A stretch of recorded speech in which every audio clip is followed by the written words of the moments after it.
बताइए जनता, कल हम क्या कर रहे थे? Financial leverage. फाइनेंशियल लीवरेज में हमने उसके फॉर्मूला की डिस्कशन कर ली थी और एक क्वेश्चन किया था, क्वेश्चन नंबर 4 ओनली, है ना। और क्वेश्चन नंबर 4 के लास्ट लास्ट में वो प्लान सिलेक्शन को लेकर बड़े डाउट्स आ रहे थे।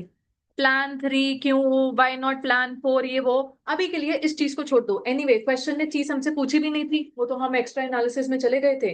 राइट। हमारे पास एक चैप्टर आएगा, इसी का नेक्स्ट चैप्टर है बुक में, कैपिटल स्ट्रक्चर डिसीजन। उसमें एक्चुअली हम सेलेक्ट करते हैं विच plan is the best plan. अभी के लिए उस चीज को भूल जाते हैं। राइट। फाइनेंशियल लीवरेज का हमारे पास टॉपिक चल रहा है। Are you all well versed with the formulas of operating leverage as well as financial leverage? पहले तो ये बताओ, अगर मैं आपसे ऑपरेटिंग लीवरेज का बेसिक फॉर्मूला पूछूं बेस्ड ऑन इनकम स्टेटमेंट, जो फॉर्मूला होता है, क्या बोलेंगे? Contribution upon EBIT. और यही फाइनेंशियल लीवरेज का फॉर्मूला क्या बताओगे? ठीक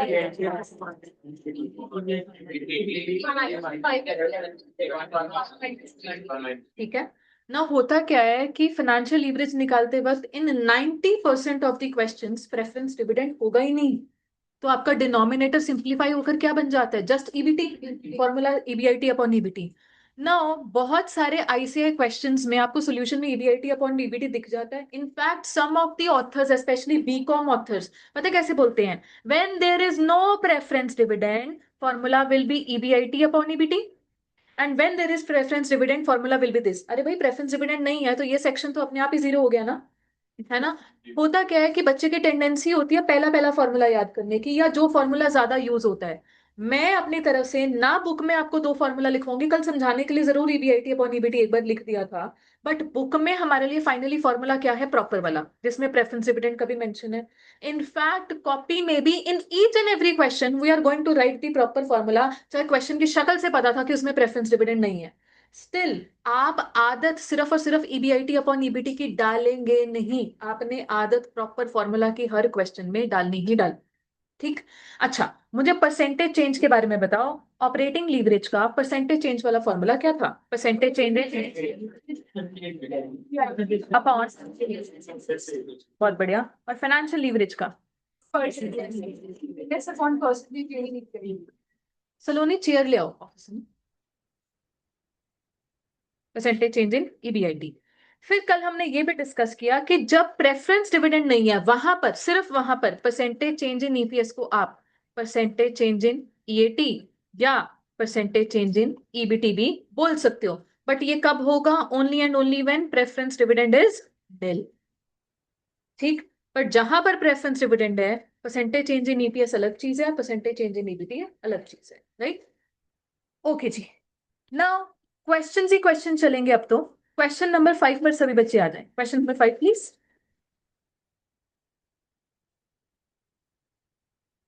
You are given two financial plans of a company which has two financial situations, and detailed information are as under. Installed capacity है 10,000 units. Actual production and sales है 60% of the installed capacity, यानी कि actual output हो गया 6,000 units. Selling price per unit दे दिया, variable cost per unit दे दिया, fixed cost in situation A and situation B दे दिया। दो अलग अलग fixed cost है अलग अलग situations में, यानी कि दो अलग अलग ईबीआईटी आएंगे। ठीक। एक बार पूरा क्वेश्चन आगे पढ़ लो। Capital structure of the company is as follows. दो फाइनेंशियल प्लान है जी, X Y and X M. उसमें इक्विटी अलग अलग और डेट अलग अलग। डेट एट द रेट 12% अलग अलग अमाउंट है। You are required to calculate operating leverage and financial leverage of both the plans. ना बोथ द प्लान्स तो इन्होंने बोल दिया। अभी जैसे मैंने आपको बताया कि देखो, हमारी जब इनकम स्टेटमेंट स्टार्ट होगी, सेल्स एक ही चीज है, क्लियर कट है, 6,000 into selling price per unit कितना है? 30। आ गया जी। अभी लिखना नहीं है, पहले बात को समझ लो। वेरिएबल कॉस्ट भी एक ही चीज है, उसको लेकर कोई दिक्कत नहीं है। कंट्रीब्यूशन तक सब कुछ होके चल रहा है। अब बारी आई फिक्स्ड कॉस्ट की, क्योंकि फिक्स्ड कॉस्ट दो अलग अलग हैं, इसलिए ईबीआईटी दो अलग अलग निकलेंगे, यानी कि ऑपरेटिंग लीवरेज आएंगी तो। ओके है जी। नाउ जब ईबीआईटी के बाद आगे हमें इंटरेस्ट माइनस करना है बेटा। नो, इंटरेस्ट के अपने दो अलग ऑप्शन बन गए। अब ईबीआईटी भी दो दो है और आगे इंटरेस्ट के भी दो दो ऑप्शन है, तो कितने कॉम्बिनेशन बन जाएंगे? 2 इंटू 2 4। तो हमारा फाइनेंशियल लीवरेज निकलेगा 4 बार। ठीक है। हम अपनी इनकम स्टेटमेंट को तोड़ तोड़ कर बनाएंगे, पहले सेल से लेकर ईबीआईटी तक, और उसके बाद ईबीआईटी से लेकर ईबीटी तक। ईबीटी तक ही जा सकते हैं इस क्वेश्चन में, बताओ क्यों? टैक्स ईबीटी तक ही जा सकते हैं, तो वो अलग पार्ट बनेगा। अभी आपको सब सामने क्लियर हो जाएगा। दो अलग अलग इंटरेस्ट है, दो अलग अलग ईबीआईटी हैं, चार कॉम्बिनेशन बनेंगे फाइनेंशियल लीवरेज को लेकर। स्टार्ट करते हैं जी। It's lecture number 3 today. Question number 5। Income statement में पहले ना सिचुएशन ए और सिचुएशन बी, सिचुएशन ए और situation B.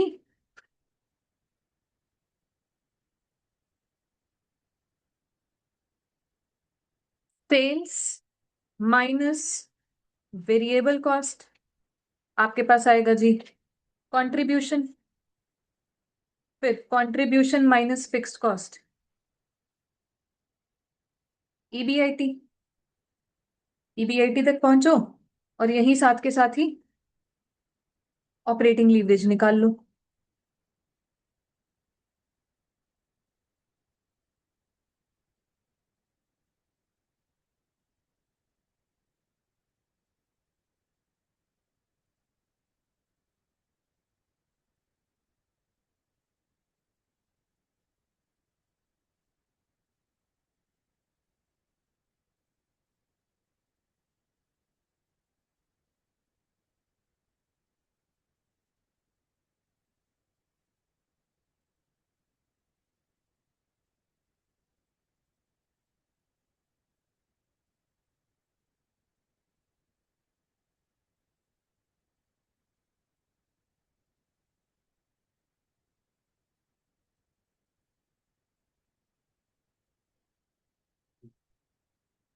Actual production and sales is 60% of installed capacity ना, तो हमारे पास एक्चुअली यूनिट्स बने बिके कितने? 6000। आपकी सेल्स 6000 यूनिट्स के हिसाब से है।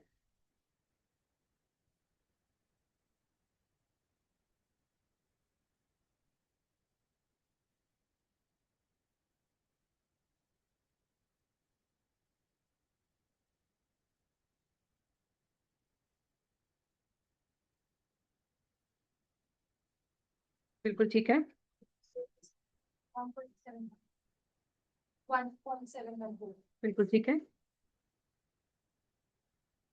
ऑपरेटिंग लीवरेज तक सभी बच्चे पहुंच जाएं और उसके बाद फ्रेश फॉर्मेट शुरू होगा 4 कॉलम्स का। Maybe like this: situation A, plan X Y and X M,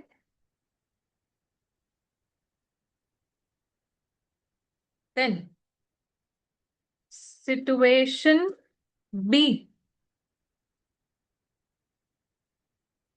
plan X Y और plan X M.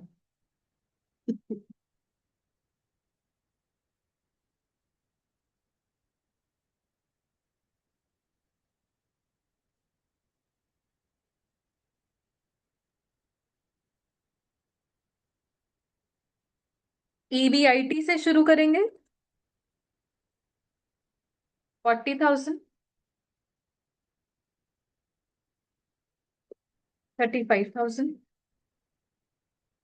Minus interest, EBT. Interest in plan X Y 4800, interest in plan X M 1200।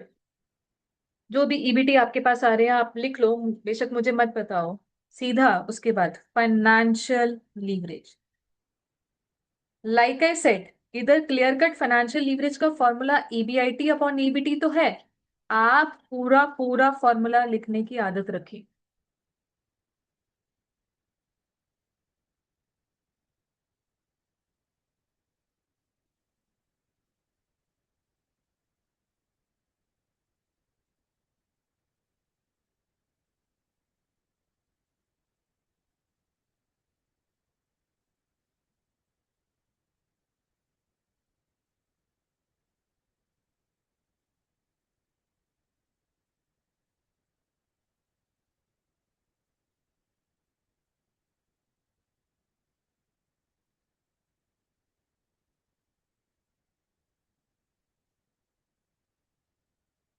हाँ जी, answer बताओ। 1.158 एक के बाद third वाले का बता रहे। नहीं, 1 पॉइंट कुछ तो होगा बेटा। 03 अच्छा, 1.0355 है आई थिंक सो लास्ट। हाँ वही 55 ऐसे कर दो, 1.0355। बच्चे ऐसा है कि अगर लीवरेज ने आगे यूज नहीं होना उस क्वेश्चन में, फिर तो चाहे 2 डेसिमल प्लेसेस तक भी पैक कर दो उसको, कोई दिक्कत नहीं है। आप चाहो तो थर्ड वाले को 1.16 भी बोल सकते हो, that's not an issue. 2 decimal places तक भी पैक कर सकते हो।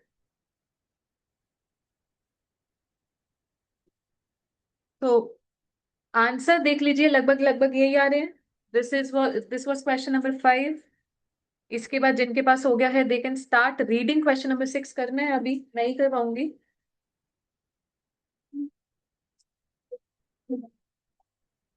आपके पास फाइनेंशियल प्लान है एक्स वाई और एक्सएल, टेक देखो उसमें 40,000 इंटू 12% वैसे। हाँ जी, स्टार्ट करें question number 6। Okay.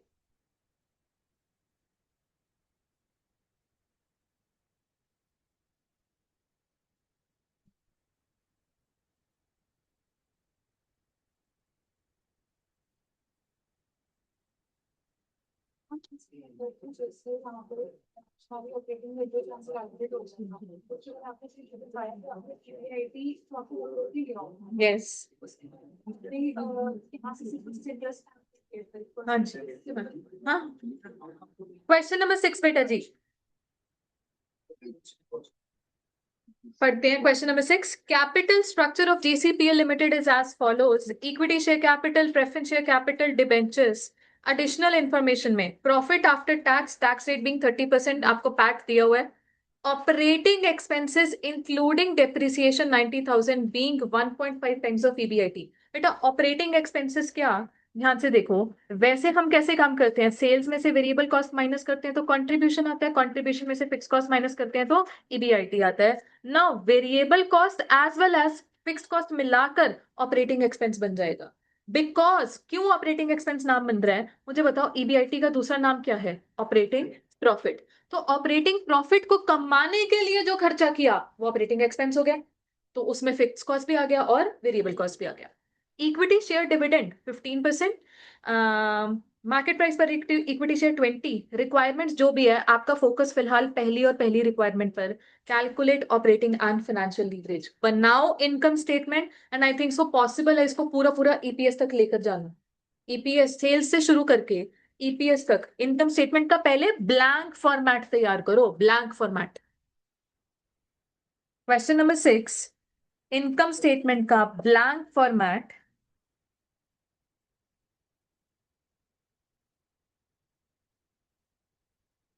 From sales till EPS.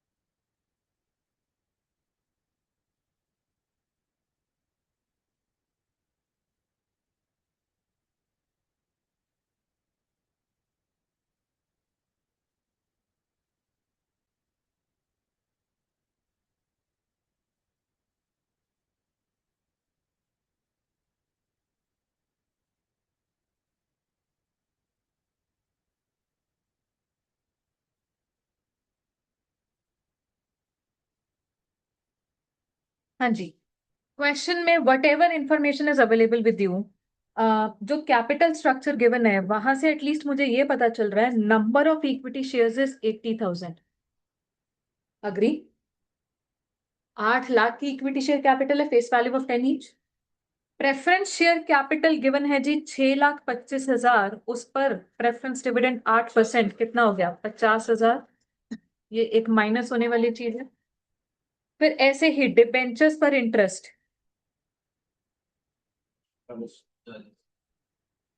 40,000, ठीक है।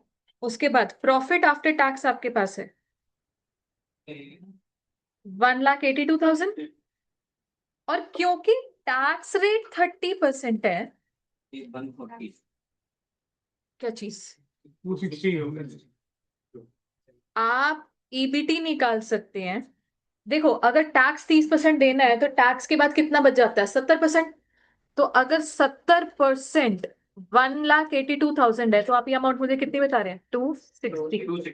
हेंस टैक्स आपके पास आ रहा है 78,000। नाउ आप अपने पास earnings for equity 1,32,000 divided by 80,000 का इक्विटी शेयर, ईपीएस कितना आ रहा है बेटा, आप ईपीएस तो निकाल सकते हो 1.65, ठीक है। और आप इनकम स्टेटमेंट के में रिवर्स वर्किंग करो तो मुझे लगता है आप ईबीआईटी तक भी पहुंच जाओगे। EBIT is 3 lakh. EBIT and upwards हमको सॉल्व करना है। 3 लाख। ईबीआईटी 3 लाख आ गया जी। ईबीआईटी एंड अपवर्ड्स अब सॉल्व कैसे करेंगे, ध्यान से देखो। आपके पास एक लाइन है, operating expenses including depreciation being 1.5 times of EBIT, kind of एक छोटा सा वर्किंग नोट। क्वेश्चन ने बोला operating expenses are 1.5 times of EBIT, यानी कि 3 लाख इंटू 1.5 कितना बन गया, 4,50,000। इस ऑपरेटिंग एक्सपेंसेस में इन्होंने बोला डेप्रिसिएशन इज 90,000। आप लिखो assuming depreciation is the only fixed cost. Assuming depreciation is the only fixed cost. बेटा इस अजम्पशन के बिना आप आगे नहीं बढ़ पाओगे, क्वेश्चन कंप्लीट नहीं कर पाओगे। Assuming depreciation is the only fixed cost. मुझे बताओ वेरिएबल कॉस्ट कितनी आ जाएगी। 4,50,000 के ऑपरेटिंग एक्सपेंसेस है, उसमें से 90,000 का ये, तो आपके पास आ गया 3,60,000। ये लो जी, इससे आपके इनकम स्टेटमेंट कंप्लीट हो जाएगी। अब डेप्रिसिएशन है इकलौती फिक्स्ड कॉस्ट, ठीक है। कंप्लीट करें।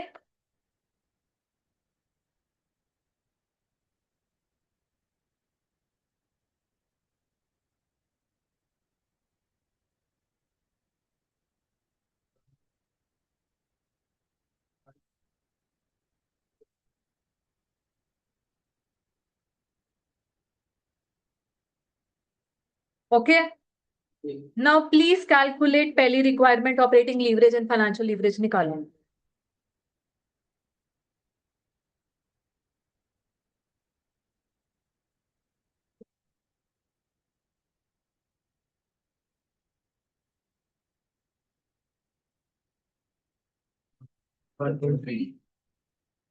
ठीक है,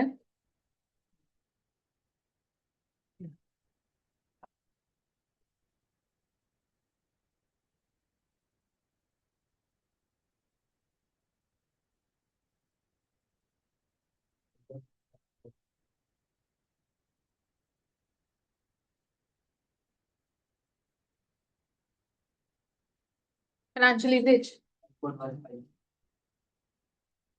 1 पॉइंट,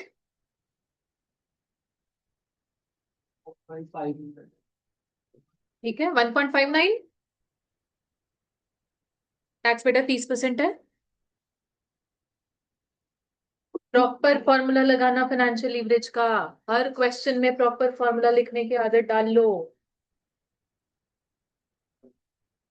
वही 1.59 है, 1.5909 या 1.59 1.6 भी बोल सकते हो। इसने आगे यूज नहीं होना तो आप कहीं पर भी पैक कर सकते हो, आगे यूज होती तो 4 डेसिमल प्लेस। हाँ जी, डन।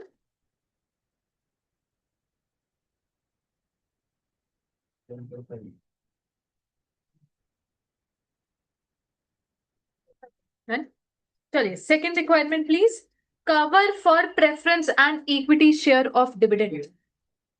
कवर बेटा, ये ना एक रेशो एनालिसिस नाम का हमारे पास चैप्टर है सिलेबस में, बट वो बाद में होता है, उसमें ये कवरेज रेशो आती है। अभी के लिए मैं आपको इसका कॉन्सेप्ट एंड फॉर्मूला डिस्कस करवाऊंगी। कवर फॉर प्रेफरेंस डिविडेंड पहले, बच्चे मुझे एक चीज बताओ, फॉर्मूला बाद में लिखेंगे। प्रेफरेंस डिविडेंड की अमाउंट कितनी है? 50,000। अच्छा, ये निकाल कर कहाँ से देना? पैट से? पैट कितना है? 182। तो ये बताओगे कितना आ रहा है? 3.64 टाइम्स। फॉर्मूला क्या है? PAT upon preference dividend. मुझे प्रेफरेंस डिविडेंड पे करना है, उसकी कवरेज कितनी सफिशिएंट है जी, उसको पैट से पे करना है, तो पैट की सफिशिएंसी कितनी है यहाँ पर? 3.64 टाइम्स, राइट। ऐसे ही विद दिस सिमिलर लॉजिक एक बार आप फॉर्मूला बनाएंगे खुद से, कवर फॉर इक्विटी डिविडेंड का। एक बार खुद से सोचना कवर फॉर इक्विटी डिविडेंड का, इक्विटी डिविडेंड कितना है और कहां से निकाल कर देना है।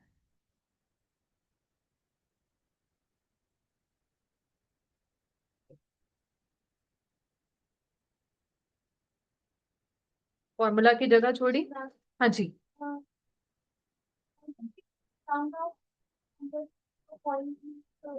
On dividing PD from that, the answer is coming in point. कितना पॉइंट्स में? फाइनेंशियल लीवरेज की बात कर रहे हो आप? Yes. अच्छा, let me solve it for you properly बेटा। आपके पास वो 1.1 आ रहा है, ठीक है। फाइनेंशियल लीवरेज के लिए ईबीआईटी कितना था दीदी आपके पास? 3 लाख। अपॉन ईबीटी, ईबीटी बेटा कितना है? 260 माइनस प्रेफरेंस डिविडेंड की अमाउंट कितनी? 50,000 और हाँ डिवाइड बाय 0.7। अच्छा, तो आप 50,000 को एक बार के लिए डिवाइडेड बाय 0.7 करो, उसको राउंड ऑफ भी कर लो, कितनी अमाउंट आ रही है? 7.571428 ऐसे कर लो, राउंड ऑफ चलेगा। हाँ जी, इक्विटी डिविडेंड बच्चे हमारे पास क्वेश्चन ने बोला 15% है ऑफ फेस वैल्यू 8 लाख। कितना हो गया ये? 1 20। और ये इक्विटी डिविडेंड आपको देना कहां से है? अर्निंग्स फॉर इक्विटी से। वो कितनी है? तो आंसर आ गया 1.1 times. What is the formula? Earnings for equity divided by equity dividend. Equity dividend कहां से आपको पे करना है वो न्यूमरेटर में रख लो, डिवाइडेड बाय कितने अमाउंट का पे करना है। तो हम कह रहे हैं कि कवरेज वाज 1.1 टाइम, ठीक है।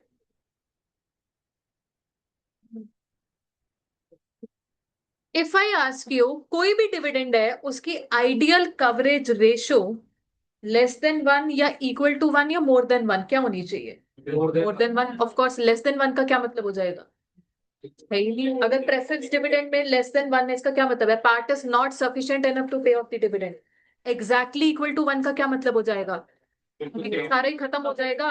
अगर प्रेफरेंस डिविडेंड दे दिया तो इक्विटी के लिए कुछ नहीं बचना, राइट।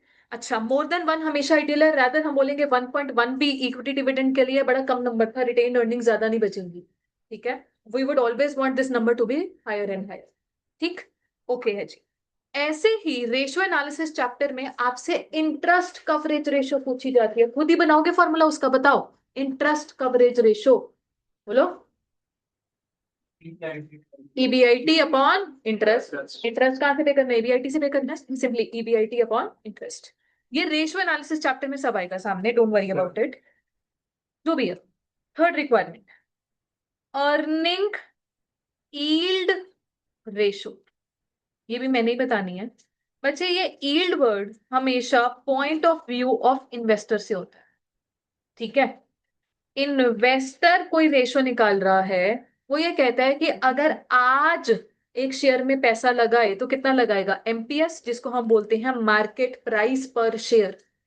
और इतना पैसा लगाकर वो पर शेयर अर्निंग कितनी कमा रहा है? Earning yield ratio, EPS upon MPS into 100, ये परसेंटेज में आता है। सिंपली बताओ ये कितना है? ईपीएस आपके पास कितना आया हो था ऊपर?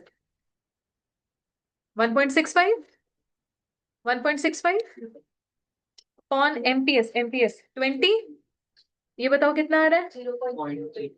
अगर परसेंटेज में कन्वर्ट करें तो 8.25%। Basically 8.25%. Earning per share divided by market price पर शेयर, ठीक है। बेसिकली यील्ड वर्ड का मतलब कहीं ना कहीं हम रिटर्न से भी बोल सकते हैं कि इसको रिटर्न परसेंटेज कितनी मिलती है। ये पैसा लगा रहा है 20, इस पर इसको कमाई हो रही है 1.65 की, मतलब अपनी इन्वेस्टमेंट पर इसको कमाई हो रही है 8.25% की। ओके है जी। नाउ आपके पास इसी रिक्वायरमेंट में एक और चीज है, प्राइस अर्निंग्स रेशो, और इसका फॉर्मूला इसके नाम से ही बनेगा, प्राइस अपॉन अर्निंग्स, मतलब MPS upon EPS. Kind of earning yield ratio का रेसिप्रोकल है जी, चेक कर लो। Price earning ratio MPS upon EPS, हाँ जी। 20 अपॉन 1.65, ये टाइम्स में आएगा 12.12 times. It is a reciprocal of earning yield ratio. इसको हम प्यार से पीई रेशो भी बोल देते हैं। इनफैक्ट जो बच्चे एक्टिवली इन्वेस्ट करते हैं, जिनके पास पोर्टफोलियोज हैं, पीई चेक करते हो, प्राइस अर्निंग रेशो चेक करते हो, व्हाट डज इट इंडिकेट? कितना प्राइस है उसके हिसाब से कितनी अर्निंग्स होगा। मतलब प्राइस और अर्निंग्स का कुछ कोरिलेशन है। अच्छा, कई बार ऐसा होता है अर्निंग्स कुछ खास नहीं होती, प्राइस बहुत बढ़ चढ़ के बढ़ा हुआ, पीई रेशो बहुत हाई हो जाती है। Now we want our PE ratio to be higher. वैसे high PE ratio is considered to be a good thing, but थोड़ा सोच समझ के कि higher price है, higher market price है, is this due to genuine fundamentals या simply ये तो market manipulation चल रही है, कुछ speculation चल रही है, right? तो PE ratio every company would want कि higher होनी चाहिए। इनफैक्ट जिसने पैसा लगाना है या लगाना चाह रहा है, उसको भी हमेशा हाई पीई रेशो अट्रैक्टिव लगेगी, राइट, कि हाई वैल्यूएशन है कंपनी की। But then again high PE ratio को लेकर थोड़ा सा ये भी देखो, if that high PE ratio is due to good genuine strong fundamentals of the company, company is really doing good, it is taking the right decision, तो ठीक। अगर सिंपली एक बबल टाइप क्रिएट हो गया है, जो कि कभी क्रिएट हो भी जाता था, रिसेंटली सारे बबल फुटे हैं जी, राइट, बट अगर एक बबल की वजह से पीई रेशो हायर हो रही है तो थोड़ा सा अलर्ट हो जाना चाहिए। ओके जी। नाउ लास्ट है हमारे पास नेट फंड फ्लो। बच्चे ये ना बीकॉम में तो टॉपिक होता था, सीए इंटर में बहुत पुराने जमाने में भी होता था, 2018 से पहले। अब नहीं है ये स्कोप में। मैं इस क्वेश्चन के लिए, वैसे फंड फ्लो क्या है भूल दो, इस क्वेश्चन के लिए मैं बोल दूं fund flow is your cash flow. Cash flow तो आप सभी जानते हैं, मुझे इस क्वेश्चन में बताओ कैश फ्लो कितना है बस। Inflow and outflow. Inflow and outflow adjust करके नेट अमाउंट, नेट, हाँ वो बताओ कितनी है।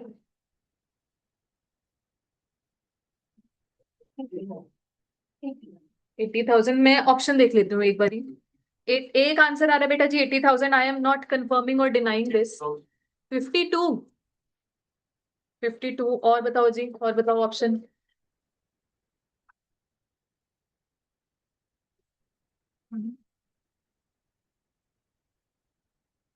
कैश फ्लो ही निकालना है, इनफ्लो माइनस आउटफ्लो।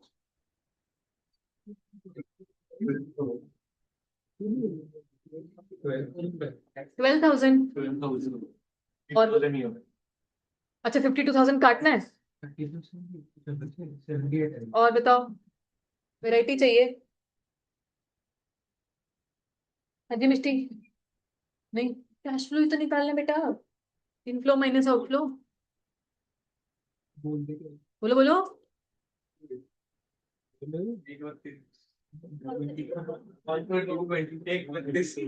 132 लग रहा है, आप कितना बता रहे हो? 222। अच्छा जी, और कुछ, एनीथिंग एल्स? सर का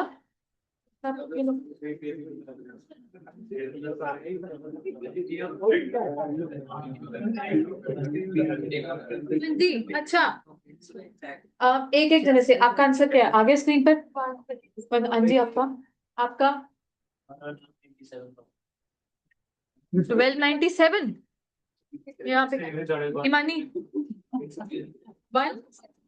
172 बेटा नहीं, हाँ जी 132 आ गया, 132 और, हाँ जी मनीषा 132। अच्छा 260 भी एक आवाज आ रही है, अच्छा तुक्के मारी जा रहे हैं लगता है, हाँ जी 132। 80 आपने बोला था पहले मेगा, वो सही नहीं है, अच्छा अब क्या भेड़ चाल चल रही है क्या ये? नहीं, सोच समझ के कह रहे हो क्या? नेक्स्ट, हाँ जी बताओ। एक ऑप्शन आ रहा है, बताओ। 1 काटना है, अच्छा। हाँ जी, नेक्स्ट 222। हाँ जी 132। 1,02,000 1,02,000 133, शाबाश। 12,000 अब पीछे कोई ऐसा बच्चा, जिन बच्चों से अभी तक मैंने नहीं पूछा, डिफरेंट आंसर। 12,000 आ चुका बेटा, आ चुका है। अच्छा, कुछ अच्छा, मैं रैंडमली किसी से भी पूछूं। सेकंड लास्ट डेस्क मिडिल में जो 2 बॉयज हैं, आंसर 132 आपका भी। ये क्योंकि सब मेजोरिटी ने बोल दिया इसलिए। अच्छा, मेरी बात से ध्यान से सुनना बेटा, हमेशा बहुमत सही नहीं होता, ठीक है? ये बात क्लास में भी और डेमोक्रेसी के लिए भी अप्लाई होती है। बहुमत हमेशा सही नहीं होता। 1,02,000 आंसर मुझे किसने बताया? सिर्फ एक बच्चे ने। बेटा आपका नाम? शौर्य शौर्य। वेरी गुड शौर्य। कौन सी चॉकलेट खाते हो पहले ये बताओ? कमाल है। नहीं खाते हो? प्रोटीन बार, ठीक है, मुझे बता देना कौन सा बार। हम इससे भी आया था सेम। तो बताया क्यों नहीं? इक्विटी शेयर डिविडेंड माइनस करने भूल गया था। हाँ वो तो ठीक है, बट अगर 1,02,000 आंसर आ रहा था, everyone has a freedom to state their answer, चाहे गलत है या चाहे सही है। मैं गलत को किसी को कुछ कह थोड़ी ना रही हूँ यार। ट्राई करा करो कि हमेशा, क्या पता हमारा आंसर सही निकल जाए। 1,02,000 इज द राइट आंसर। बेटा ध्यान से सुनेंगे कैसे। हमारी पूरी इनकम स्टेटमेंट में पहले तो आइडेंटिफाई करो कि क्या पूरी की पूरी इनकम स्टेटमेंट कैश बेसिस वाली है? नहीं। इकलौती नॉन कैश आइटम क्या है? डेप्रिसिएशन। ये हमारी माइनस हुई थी। So if I am picking a point, later से मैंने ये पॉइंट पिक कर लिया 1,32।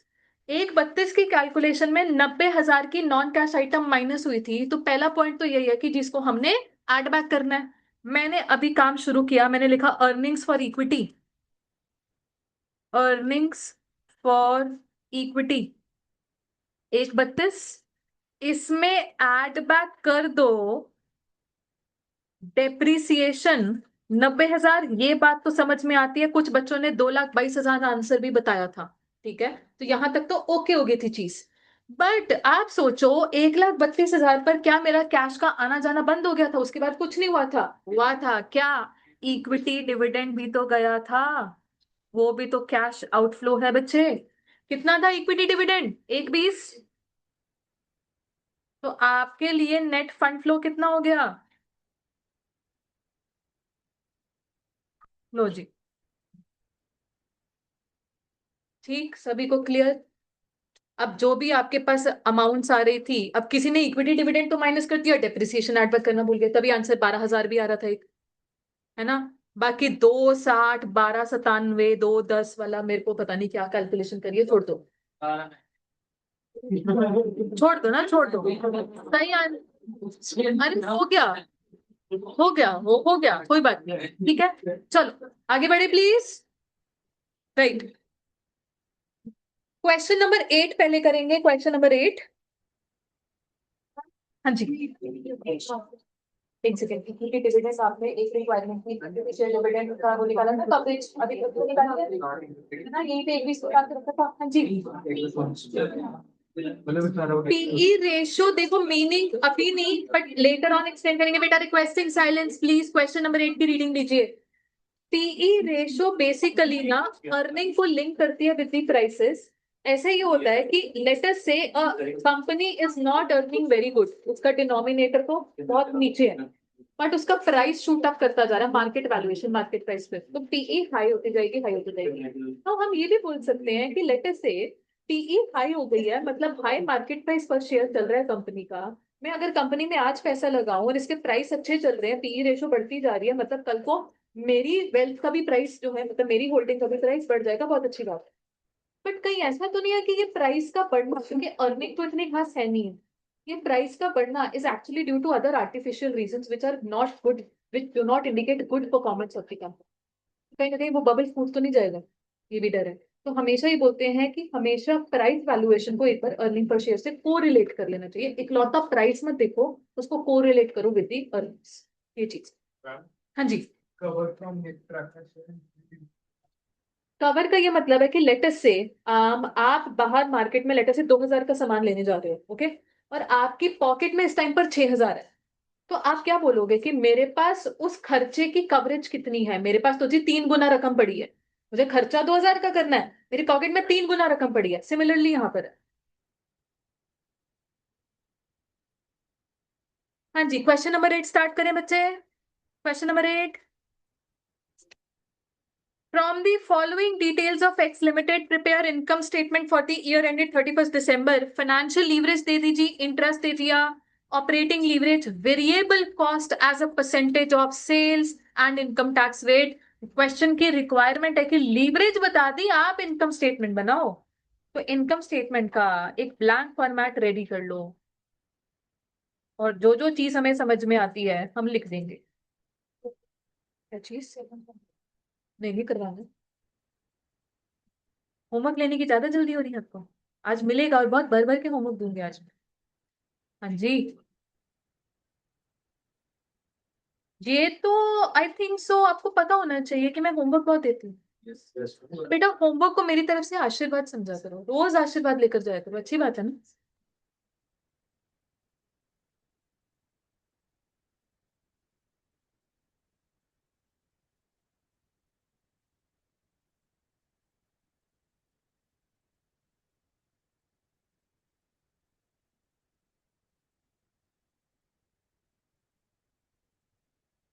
Tax rate 30%, EAT. बच्चे इस क्वेश्चन में प्रेफरेंस डिविडेंड नहीं होगा, तो ईएटी ही आपका अर्निंग्स पर इक्विटी बन जाएगा, बट रादर ईएटी पर ही लाकर इनकम स्टेटमेंट रोक देनी पड़ेगी, because number of equity shares नहीं है। हाँ जी, तो क्या क्या कह रहे हो, बताओ बताओ। Okay, the only information that I have to fit in this statement is interest। कितना? 2000। बस ज्यादा से ज्यादा टैक्स रेट फिट कर सकते थे। मुझे बताओ इंटरेस्ट से रिलेटेड कौन सी लीवरेज, ऑपरेटिंग या फाइनेंशियल? फाइनेंशियल लीवरेज सॉल्व करते हैं, वर्किंग नोट नंबर 1।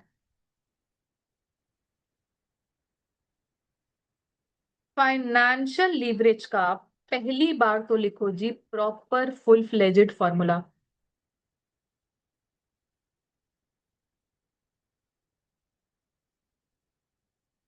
ठीक, फिर उसके बाद in this question preference dividend नहीं है, तो आपके लिए फॉर्मूला मॉडिफाई होकर ईबीआईटी अपॉन ईबीटी रह जाएगा। And can I also write EBT as, ध्यान से देखना, ईबीआईटी माइनस इंटरेस्ट। अग्री? अब फाइनेंशियल लीवरेज आपको क्वेश्चन में गिवन है कितनी? 2 टाइम्स ईबीआईटी, फिर ईबीआईटी माइनस इंटरेस्ट हमारे पास है जी 2000 का, आपके पास ईबीआईटी आ गया। ईबीआईटी आ गया कितना? 4000। EBIT is 4000। इस ईबीआईटी को अपनी इनकम स्टेटमेंट में ले जाएं। आई think so EBIT onwards till the end आपकी इनकम स्टेटमेंट तो कंप्लीट ही हो जाएगी, फिर ईबीआईटी ऑनवर्ड्स रह जाएगी, ईबीआईटी अपवर्ड्स रह जाएगी, वो सॉल्व कर लेंगे। ईबीआईटी जब 4000 आ गया ना, 4000 सबके पास, इक्वेशन सॉल्व करनी तो आती है? किसी को नहीं आती इक्वेशन सॉल्व करनी प्लीज बता दें। मैं अज्यूम कर ही नहीं सकती कि मैथ्स बहुत बढ़िया होगी आप लोगों की, बेरली 40 पे पास हुई होगी फाउंडेशन में शायद। बताइए दो, देखा, पता था। बेटा इस चीज को सॉल्व करेंगे तो ईबीआईटी माइनस 2000 जो डिनोमिनेटर है लेफ्ट हैंड साइड में जाकर वो मल्टीप्लाई हो जाएगा, और राइट हैंड साइड में क्या बच गया? ईबीआईटी। फिर ब्रैकेट ओपन करो, twice EBIT minus 4000 is EBIT. फिर आप ईबीआईटी को यहां पर ले आओ, इसको ट्वाइस ईबीआईटी, वो राइट हैंड साइड पर अगर प्लस था तो यहां पर माइनस, और 4000 अगर लेफ्ट हैंड साइड में माइनस था तो राइट हैंड साइड में प्लस, तो हेंस ईबीआईटी इज 4000। ओके, ठीक।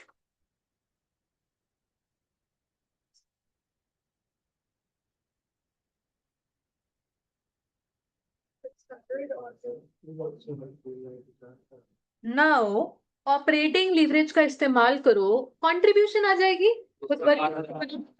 12,000।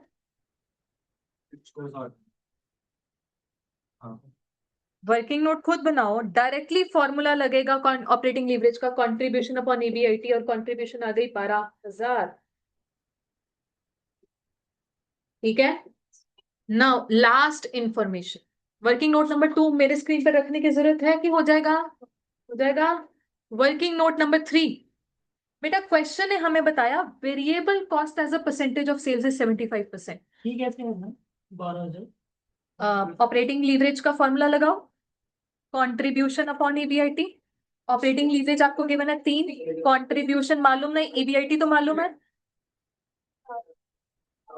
Hence contribution is 12,000। ठीक हो गया बेटा ये?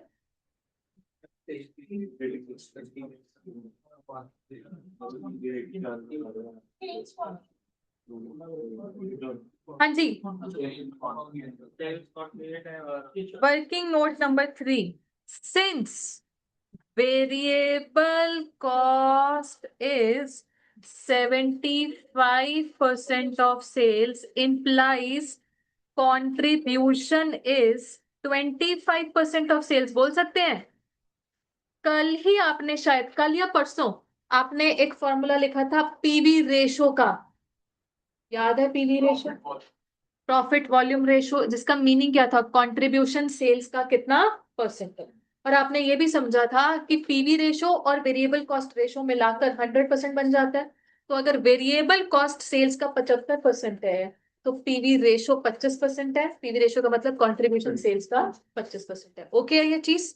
तो बताइए सेल्स कितनी हो गई? कंप्लीट कीजिए। इनकम स्टेटमेंट जब कंप्लीट हो गई तो आप लोग मुझे सॉल्व करके बताएंगे क्वेश्चन नंबर 7।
मैं देख लेती हूँ।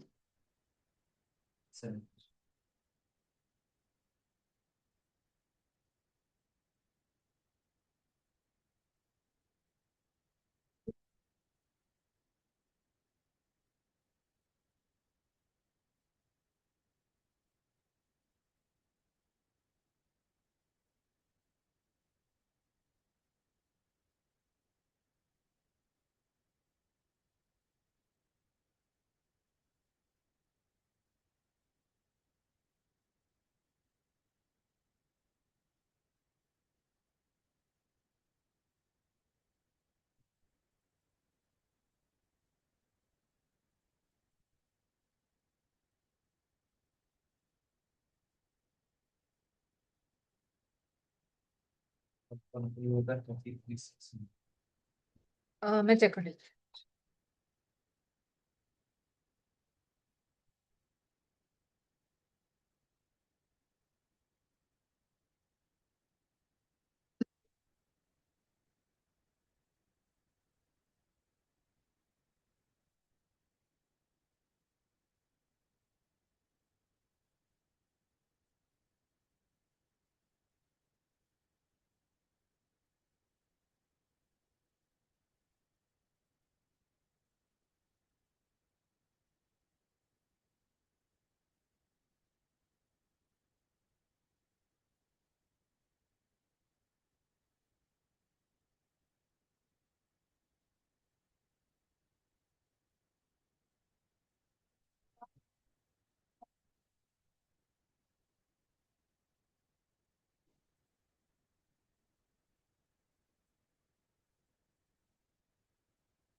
बच्चे जो पर्पल पेन से है वो क्वेश्चन में गिवन इन्फॉर्मेशन थी, red pen is the missing figure जो आपने वर्किंग नोट्स बनाकर निकाली होगी, एक बार चेक कर लो।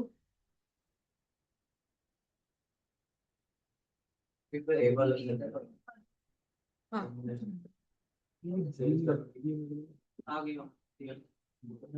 हाँ जी, किसके पास नहीं आ रहा वो बताओ। कंपनी ए का कहाँ से गलत है ये बताओ। पूरे गलत है।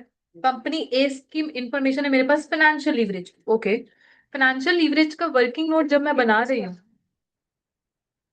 तो इसको लेकर भी यही हो जाएगा, सिंप्लीफाई करके it is EBIT minus interest, right. Financial leverage 5 है, ईबीआईटी ईबीआईटी माइनस इंटरेस्ट कितना है 12,000, 60,000 आ गई।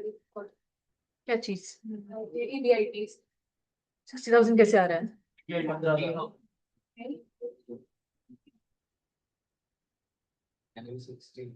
कैसे 60 ये बताओ।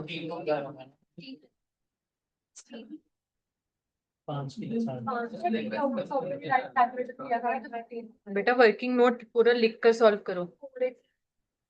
ये लो, आपने कैसे सॉल्व किया था? 12 into 5 का क्या लॉजिक? कैलकुलेटर से थोड़ी ना होता है। मैथ्स वीक है तो और लिख कर करना चाहिए फिर तो। यहाँ पे अच्छे खासे इंसान को जिसको मैथ्स आती है वो कैलकुलेटर वाली गलती कर जाता है। सीए स्टूडेंट्स को तो 2 into 2 4 भी कैलकुलेटर पे करना चाहिए।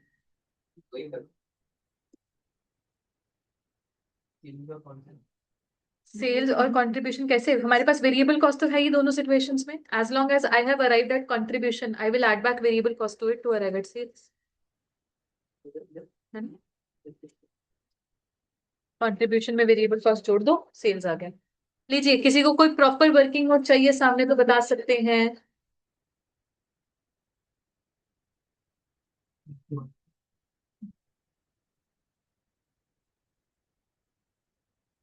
क्वेश्चन नंबर 9 आपके होमवर्क में जाएगा, ये मैं अभी डिस्कस करवा देती हूँ थोड़ा सा, बट प्रॉपरली सॉल्व घर पर ही करेंगे। हो गया? क्वेश्चन नंबर 7 हो गया सभी के पास? कोई ऐसा बच्चा जो अभी भी क्वेश्चन नंबर 7 पर है बता दो, मैं रुक जाऊंगी नहीं। अभी हो, कर लो कर लो कर लो। ईबीआईटी वाला ये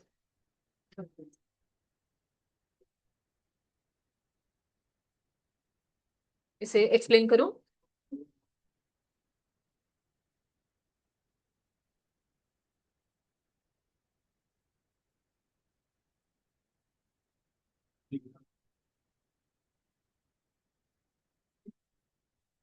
हो गया सभी के पास 7? क्वेश्चन नंबर 9, क्वेश्चन नंबर 9 उसमें सबसे पहले आपको एमओएस कुछ मिलेगा, राइट? Margin of safety. कल हमने एक चीज लिखी थी that margin of safety is reciprocal of operating leverage. तो बस आप इस चीज का ये मतलब निकालो कि operating leverage for company A is 1/0.2, कितना हो गया 5 टाइम्स, और कंपनी बी का 4 times. That's the information that you need to use. ठीक है, मार्जिन ऑफ सेफ्टी रेशो का रेसिप्रोकल कर लो, ऑपरेटिंग लीवरेज आ जाएगी, और जहां ऑपरेटिंग लीवरेज आ जाएगी नॉर्मल क्वेश्चन बन जाता है आपके पास। इंटरेस्ट गिवन है, पीवी रेशो गिवन है। बेटा पीवी रेशो का मीनिंग सभी को क्लियर, कंट्रीब्यूशन सेल्स का कितना परसेंट है। और फाइनेंशियल लीवरेज गिवन है, टैक्स रेट गिवन है। भाई इनकम स्टेटमेंट बनानी है, इसको एक बारी घर पर ट्राई जरूर कीजिएगा, नहीं सॉल्व हुआ तो मैं हेल्प कर दूंगी, बट अपनी तरफ से ट्राई जरूर कर कर आइएगा। मूविंग टू क्वेश्चन नंबर 10, ये अभी सॉल्व करना है जी। पढ़ते हैं question number 10। Capital structure of PS Limited for the year ended 31st March consisted as follows. Equity share capital है 10% debentures है. During the year sales decreased to 1 lakh units as compared to 1,20,000 units in the previous year. Previous year 1,20,000 units थे, current year में 1 lakh हो गई. However, the selling price stood at 12 per unit, variable cost at 8 per unit, and for both the years, fixed expenses were 2 lakh per annum and income tax rate is 30%. सिर्फ और सिर्फ units का change है, बाकी सब कुछ same है. You are required to calculate degree of financial leverage at both the output level, degree of operating leverage at both the output level, and percentage change in EPS. दोनों output level की income statement बना लीजिए till EPS. Sales से शुरू करें, EPS तक पहुंचे. दोनों आउटपुट लेवल की 1,20,000 की और 1 लाख.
देख लेते हैं.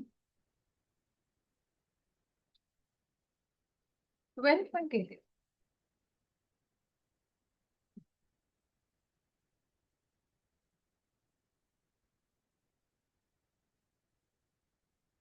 मेरे पास 12.6 Yes, ma'am. and 7. And 7. Yes, 12.6. देख लो एक बार.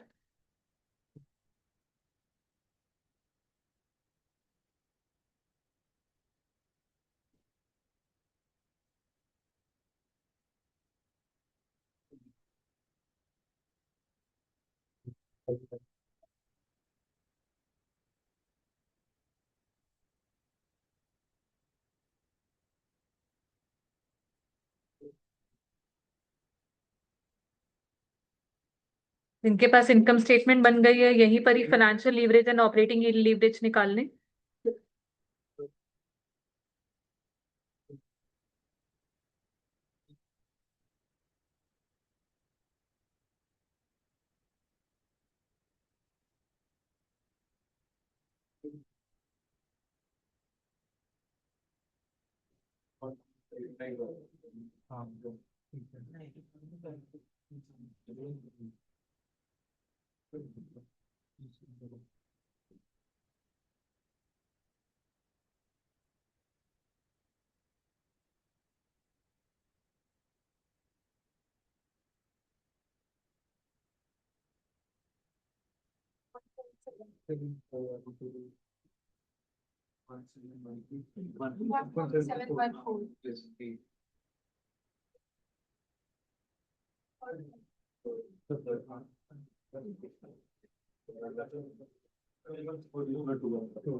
हाँ जी, पहले financial leverage and operating leverage का आंसर चेक कर लीजिए, मैच कर रहे हैं। और उसके बाद थर्ड रिक्वायरमेंट में क्वेश्चन ने पूछा परसेंटेज चेंज इन ईपीएस। आप बताइए परसेंटेज चेंज इन ईपीएस कितना है।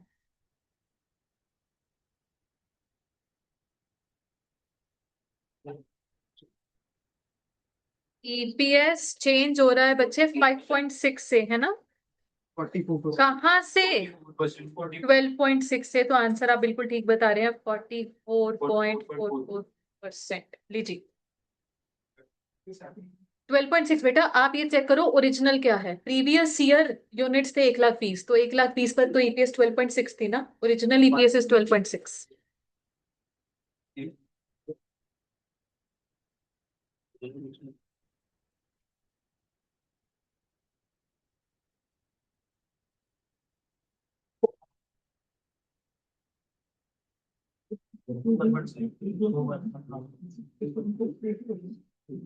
हाँ जी, हो गया।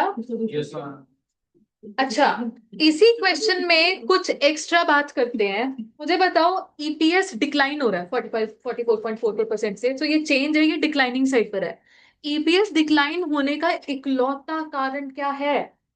Decline in sales, decline in units. Otherwise अपनी तरफ से खर्चे कोई महंगे नहीं हुए थे, हमने कोई सेलिंग प्राइस कम नहीं किया, सिर्फ हमारे यूनिट्स कम हुए। नो, यूनिट्स कम होना यानी कि सेल्स कम होना, और सेल्स कम होने की वजह से ही ईपीएस गिरा। अब सेल्स कितने परसेंट से कम हुई है, एक्स्ट्रा बात करने जा रहे हैं। आप मुझे परसेंटेज चेंज इन सेल्स बताएं। जी, हमारे पास सेल्स जो गिरी है 16.67%, बिल्कुल ठीक बता रहे हो। देखो आप या तो यूनिट्स कंपेयर कर लो या सेल वैल्यू कंपेयर कर लो, one and the same thing. जी बेटा, सेल वैल्यू 240 से गिरी है ना। कहाँ से गिरी? 1440 से। बात तो एक ही है, यूनिट्स कर लो या वैसे कर लो। 16.67%। सो सेल्स गिरी 16.67% से, बट ईपीएस मैग्नीफाई होकर गिरा। ये मैग्निफिकेशन के कारण क्या है? फिक्स कॉस्ट है। Fixed cost. कौन सी फिक्स्ड कॉस्ट? ऑपरेटिंग या फाइनेंशियल? मैग्निफिकेशन आ रही है तो क्यों आ रही है? दोनों। दोनों रीजंस। मेरा फिक्स्ड ऑपरेटिंग कॉस्ट भी सेम रह गया, 2 लाख का 2 लाख। इंटरेस्ट भी एक फिक्स्ड फाइनेंशियल कॉस्ट है, 1 लाख का 1 लाख रह गया। तो दो कारण थे। अब इन दो कारण को कैप्चर करते हुए हम एक नया कॉन्सेप्ट सीखने जा रहे हैं, जिसका नाम है combined leverage. Combined leverage is going to capture both of these reasons. It is going to tell us percentage change in EPS due to percentage change in sales. आपके पास 44.44% था, divided by 16.67%, whatever it is, 44.44 divided by 16.67, approximately कितना आ रहा है? 2.6। 2.66। अच्छा,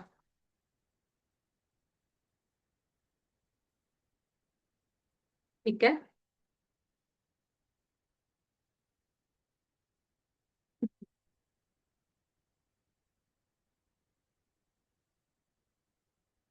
हो गया ये। अब एक बारी ना एक चीज देखना, कंबाइंड लीवरेज जो कि हमको क्या बता रहा है? Percentage change in EPS due to percentage change in sales. अच्छा, परसेंटेज चेंज इन ईबीआईटी मैंने इसमें मल्टीप्लाई डिवाइड कर दिया। मुझे बताओ आइडेंटिफाई क्या होता है? कंबाइंड लीवरेज को मैं ऐसे भी लिख सकती हूँ, परसेंटेज चेंज इन ईबीआईटी से percentage change in EBIT cut गया, बचा क्या? वही न्यूमरेटर में ईपीएस, डिनोमिनेटर में सेल्स। बट ये इंडिविजुअल बॉक्स किस चीज का है, बता सकते हो? ऑपरेटिंग लीवरेज का। और ये इंडिविजुअल बॉक्स किस चीज का है? फाइनेंशियल लीवरेज का। तो hence combined leverage is multiple of operating leverage and financial leverage. ठीक है।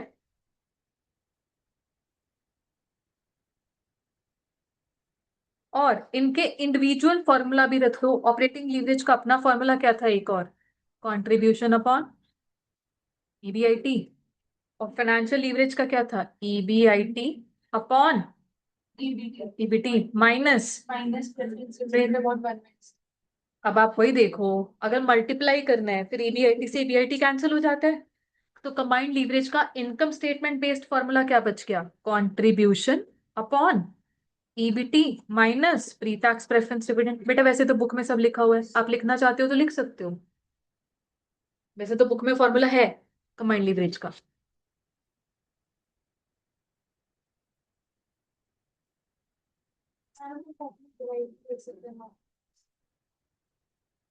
डिराइव एज इन, हाँ हाँ कटिंग ही की है, कटिंग ही की है। परसेंटेज चेंज इन सेल्स अगर हम यूनिट्स 20%। यूनिट्स देखो कैसे, 1 20 से 1 लाख पे आ गए।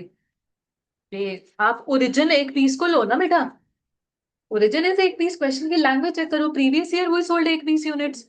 तो अगर ये चीज मुझे यूनिट्स के हिसाब से करनी है, I would say my units declined bye 20,000 from 120।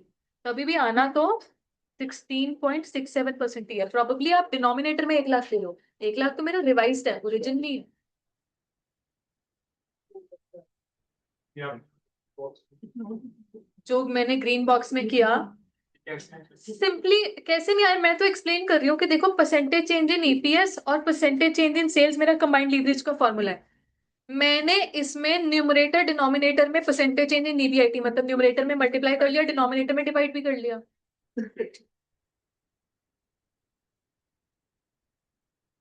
हाँ जी डन है। इनफैक्ट आप ओरिजिनल इनकम स्टेटमेंट में ये फॉर्मूला लगाओ और चेक करो भाई 2.66 आता है। ओरिजिनल मतलब 1,20,000 यूनिट्स वाले कॉलम में कंट्रीब्यूशन कितनी है, 480। अच्छा प्रेफरेंस डिविडेंड है नहीं तो ईबीटी बच जाता है, ईबीटी कितना है, 180। चेक करना आ रहा है 2.66। बात तो वही है, बिल्कुल सेम जैसे ऑपरेटिंग लीवरेज जैसे फाइनेंशियल लीवरेज।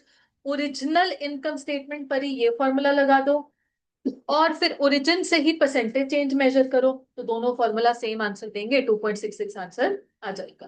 डन है जी।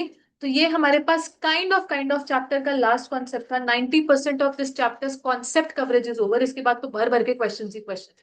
अब क्वेश्चन हमारे सामने कैसे आएंगे, वो ऑपरेटिंग लीवरेज भी पूछ लें, वो फाइनेंशियल भी पूछ लें, वो कंबाइंड भी पूछ लें, या फिर ऐसे बोलेंगे कि if sales are to up by 10%, by what percentage will EPS go up. तो सेल्स का इम्पैक्ट ईपीएस पर कौन सी लीवरेज है ये, कंबाइंड। ऐसे बोले if sales are up by 15%, by what percentage will EBIT go up. Sales का इम्पैक्ट ईबीआईटी पर कौन सी लीवरेज, ऑपरेटिंग। फिर ऐसे बोल देंगे कि if EPS is to be wiped off, how much should EBIT decline. ध्यान से क्वेश्चन सुनो, ईपीएस खत्म करना है, जीरो पर लेकर आना है, ईबीआईटी को कितना कम करोगे, तो ईबीआईटी और ईपीएस का रिलेशनशिप कौन सी लीवरेज, फाइनेंशियल। तो इस तरीके के क्वेश्चंस आएंगे। तो कल की क्लास तक तो you should all be well versed with the formulas, proper percentage वाला फॉर्मूला और इनकम स्टेटमेंट वाला फॉर्मूला। ये गलती ना हो कि लगानी कंबाइंड लीवरेज थी आप लगा रहे हो ऑपरेटिंग लीवरेज, ऐसी गलतियां नहीं होनी चाहिए। मतलब वैसे इस चैप्टर में अब सिर्फ क्वेश्चंस की प्रैक्टिस ही प्रैक्टिस बचती है और कुछ नहीं है। ठीक, चलिए एक बार कंबाइंड लीवरेज को एज अ कॉन्सेप्ट बुक से डिस्कस कर लेते हैं।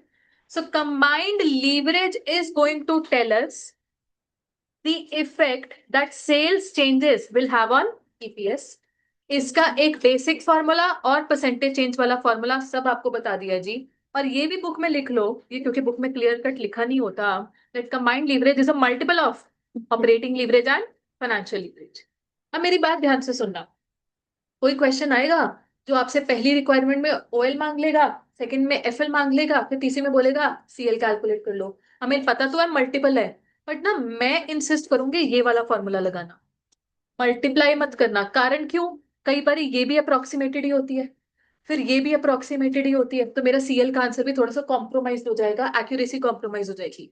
हाँ अगर ये कड़क आंसर है जी, मान लो ये 2 है ये 3 है, फिर 6 बताने में कोई दिक्कत नहीं है। बट अगर ओएल भी पॉइंट्स में चली रही थी, एफएल भी पॉइंट्स में चल रही थी, हमने उसको 2 या 3 डेसिमल प्लेसेस तक लाकर रोक दिया, मतलब अप्रोक्सीमेटेड आंसर है ना, तो फिर अब वो काम मत करना, फिर सीएल का अपना ओरिजिनल फॉर्मूला लगा।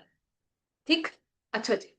नाउ एक बारी बात करते हैं Because combined leverage is actually a multiple या combination of operating and financial leverage. अब सोचो ऑपरेटिंग लीवरेज DOL मतलब degree of operating leverage, DFL मतलब डिग्री ऑफ फाइनेंशियल लीवरेज। दोनों ही लीवरेजेस लो हैं तो कंबाइंड लीवरेज भी लो हो जाएगी। अच्छा, OL इंडिकेट करती है बेटा बिजनेस रिस्क को, हमने पहले पढ़ा था पहले दिन। एंड FL इंडिकेट करती है फाइनेंशियल रिस्क को, CL इंडिकेट करेगी ओवरऑल रिस्क को, टोटल रिस्क को। अगर दोनों लीवरेज लो हैं तो ओवरऑल या टोटल रिस्क भी लो है। ऐसे में तो कोई फायदा नहीं है जी, कोई मैग्निफिकेशन नहीं होनी, कुछ नहीं होनी, राइट। अच्छा, दोनों ही हाई है तो टोटल रिस्क तो और हाई हो जाएगा। ये भी आइडियल सिचुएशन या वेरी रिस्की कॉम्बिनेशन ऑल्सो।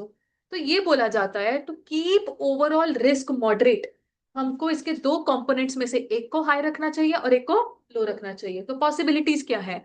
आप OL हाई रखकर FL लो रख लो, या OL लो रख के FL हाई कर लो। अल्टीमेटली मॉडरेट टोटल रिस्क दोनों जगह। ये मॉडरेट टोटल रिस्क तो चाहिए, बट थिंग इज दैट अगर मैं आपसे बोलूं what is that thing that you can play with easily, what is in your control easily, मतलब आपका सेल्स टू EBIT की कहानी ज्यादा आपके कंट्रोल में हो सकती है, या EBIT से EPS तक की कहानी आपके ज्यादा कंट्रोल में हो सकती है। ये question why EBIT to EPS मेरे हाथ में है कि जी मैं डेट कम लूं ज्यादा लूं। मुझे अगर इंडस्ट्री सिचुएशन फेवरेबल लग रही है, मुझे लग रहा है EBIT की ग्रोथ होनी है, तो मैं तो जी बढ़ चढ़ के डेट ले लूं, बढ़ चढ़ के इंटरेस्ट पे ऑफ करूं, जो बचना है मैग्नीफाइड होकर EPS के नाम का बचेगा, बढ़िया चीज है जी। अल्टीमेटली कल भी आपको बताया था, ultimate goal of financial management is to keep their equity shareholders happy, and maximising EPS is how, is one of the ways that shareholder can be happy. मैं ये नहीं कहूंगी कि शेयर होल्डर को सिर्फ और सिर्फ EPS से मतलब है। EPS is just one of the things जो उनके लिए मैटर करती है। EPS के अलावा भी और चीजें होंगी, market valuation of the equity share वगैरह वगैरह और भी चीजें आती हैं, but EPS is one of the straight thing, straight away direct चीज जिससे वो खुश रहेगा। सो टू कीप EPS मैग्नीफाइड, मुझे EPS मैग्निफिकेशन वाली लीवरेज कौन सी होगी? अब ऑपरेटिंग होगी या फाइनेंशियल होगी? फाइनेंशियल होगी। तो ये बोला जाता है कि it is the best combination जिसमें हम ये वाला काम कर सकते हैं। बट देन अगेन एक वर्ड इस पूरे टेबल में आ रहा है बेटा, trading on equity. Trading on equity pending topic है, मैंने आपको पेंडिंग टॉपिक्स की लिस्ट में लिखवाया हुआ है। जब हम इसके बारे में पढ़ेंगे इन द फ्यूचर डेट, तब हमको ये ट्रेडिंग ऑन इक्विटी एक वर्ड बेटर समझ में आएगा। इन्होंने ये बोला था कि हाई OL रखकर लो FL रख लो, अब ट्रेडिंग ऑन इक्विटी का फायदा ज्यादा उठा नहीं पाओ। बस ये चीज है। What is trading on equity हम लेटेस्ट स्टेज पर पढ़ेंगे। हाँ जी, डेट और इक्विटी की रेशो के बारे में बात नहीं होगी, कहीं ना कहीं उसमें return on capital employed, return on investment की भी बात होती है, हम डिस्कस करेंगे लेटर। अब straight away jumping to questions, question number 11 पर सभी बच्चे आ जाएं। हाँ जी, firms details are as under, sales है, वेरिएबल कॉस्ट है, फिक्स्ड कॉस्ट है। It has borrowed 10 lakh at 10% in its and its equity share capital is also given. It is in tax bracket of 50%. Calculate OL FL CL, तीन requirement calculate करनी है बेटा। Income statement बनाओ खुद से, खुद से तीनों कैलकुलेट करो, ये आपका काम है।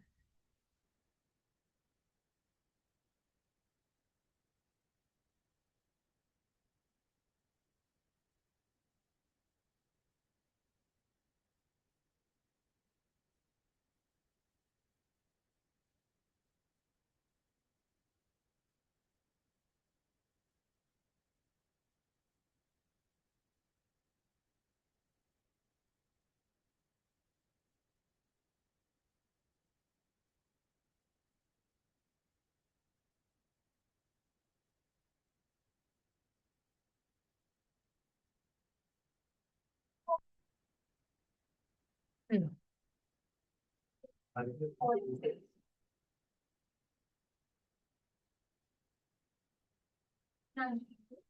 हाँ जी, बस लिख के प्रॉपर्ली कर रहे हो ना? प्रॉपर इनकम स्टेटमेंट, फिर तीनों लीवरेजेस के formulas, 6, 2 and 12. Take your own time in completing this.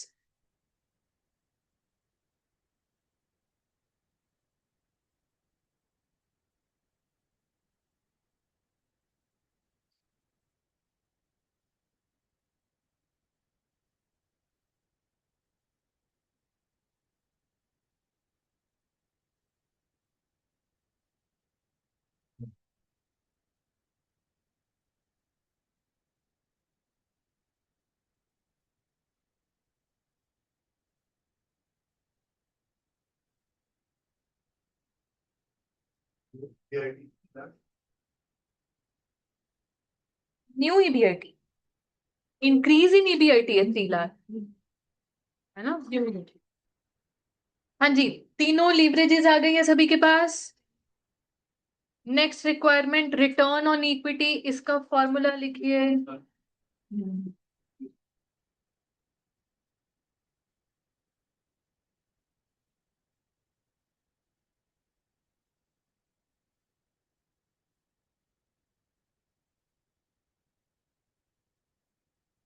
Return on equity का formula earnings for equity divided by equity share holder fund. What do we mean by equity share holder fund? Is it equity share capital including reserves and surplus? वो अलग बात है, इस question में reserves and surplus है नहीं, but वैसे आपको प्रॉपर फॉर्मूला पता होना चाहिए। अर्निंग्स फॉर इक्विटी आ रही है आपके पास 50,000, और वैसे इक्विटी फंड्स आपके पास चल रहे थे 10 लाख के।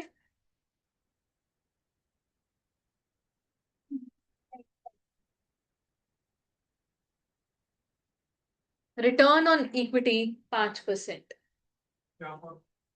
Earnings for equity divided by equity share holder fund, return on equity.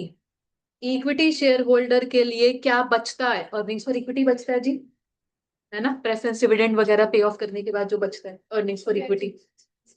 Share holder funds वहीं से 10 लाख है। वैसे शेयर होल्डर फंड्स का मीनिंग क्या होता है? Including reserves and surplus, capital amount plus reserves and surplus. Earnings for equity divided by equity shareholder funds. Done. Last requirement: if sales increases by 6 lakh, what will be the new EBIT? Which leverage is applicable here? Sales to EBIT. कौन सी leverage? Operating leverage.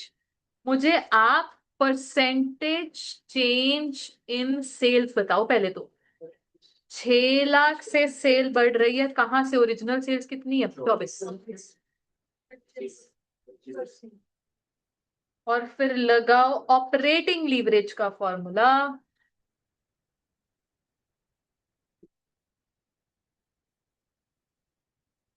Percentage change in EBIT upon percentage change in sales. Operating leverage आपके पास 6 times थी, तो percentage change in EBIT आपके पास आ गया 150, and hence new EBIT या revised EBIT. Original EBIT कितना था? 2 लाख। इसको बढ़ाना है या कम करना है? सेल्स बढ़ी थी तो ये भी बढ़ेगा प्लस। ठीक है जी, 5 लाख ठीक आंसर बता रहे हैं आप। New EBIT is 5 lakh. लीजिए 5 लाख, यहां तक कंप्लीट कर लें। किसी को कोई दिक्कत इस क्वेश्चन में तो बताएंगे जरूर।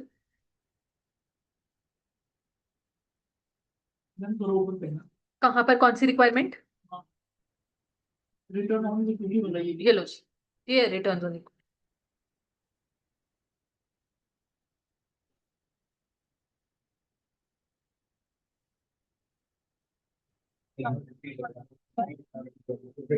जिनके पास हो गया है next question, question number 12 start करते हैं। जिनके पास हो गया है 12 ही है ना नेक्स्ट?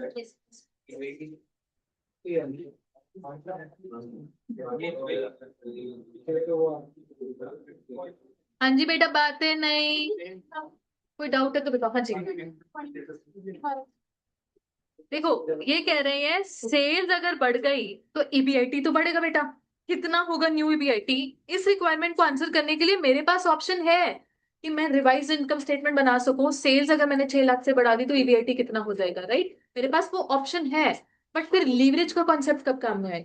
आप ही सोचो कि सेल्स चेंज होने पर ईबीआईटी चेंज हो जाए, ईबीआईटी मैग्नीफाई होकर चेंज होगा, तो ये कौन सी लीवरेज बताती है? हमने 3 सीख लिया इस चैप्टर में। तो कौन सी लीवरेज होगी? ऑपरेटिंग। मैंने ऑपरेटिंग लीवरेज का फॉर्मूला लगा। मेरे पास ऑपरेटिंग लीवरेज का आंसर आया हुआ है पहली रिक्वायरमेंट में 6। मुझे क्वेश्चन ने बता दिया सेल्स चेंज हो रही है, मैंने पहले से ही निकाली कितने परसेंट से चेंज हो रही है। इन्होंने तो रुपी वैल्यू बोल दी थी 6 लाख, मैंने बोल दिया 6 लाख से सेल्स का इंक्रीज होना मतलब सेल्स का 25% से इंक्रीज हो। ठीक है, अब कंप्लीट कर लो।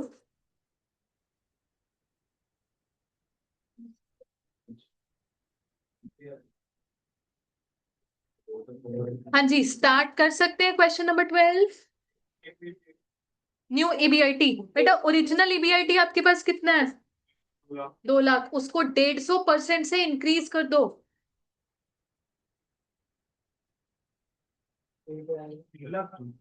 3 लाख तो इंक्रीज आ रहा है ना, ओरिजिनल प्लस इंक्रीज करके final answer 5 lakh.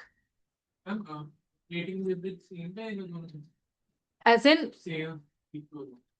C if you make the revised income statement, वो रिवाइज्ड इनकम स्टेटमेंट में OL will not be the same, कोई भी लीवरेज सेम नहीं होगी। वो तो मैंने एक ओरिजिनल इनकम स्टेटमेंट बनाई ओरिजिनल इंफॉर्मेशन से, और यहीं से चीजों को चेंज किया, तो मैं एक तरीके से यहीं से ही लगा रही हूँ वो फॉर्मूला, परसेंटेज चेंज वाला भी। तो जो फॉर्मूला कॉन्ट्रीब्यूशन अपॉन ईबीआईटी है या परसेंटेज चेंज है, it all applies to the original thing, तभी 6 यूज करें। 5 लाख न्यू ईबीआईटी का। हाँ जी, स्टार्ट करें question number 12।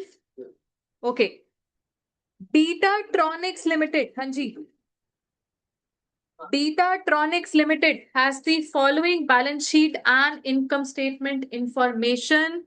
Balance sheet as on March 31st.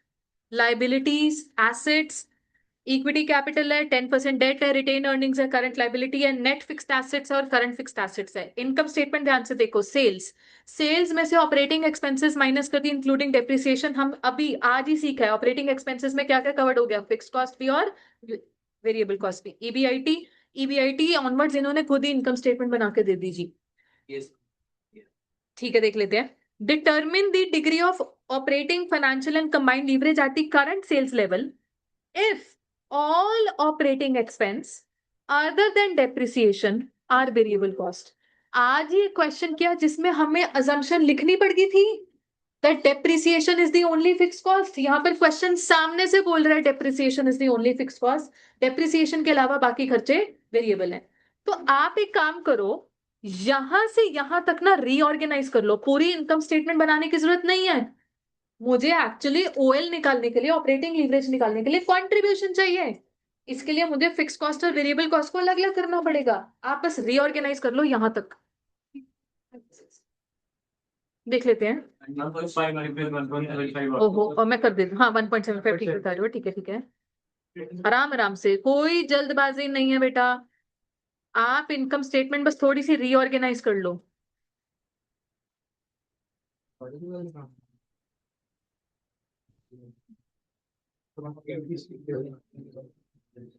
Contribution कितनी आ रही है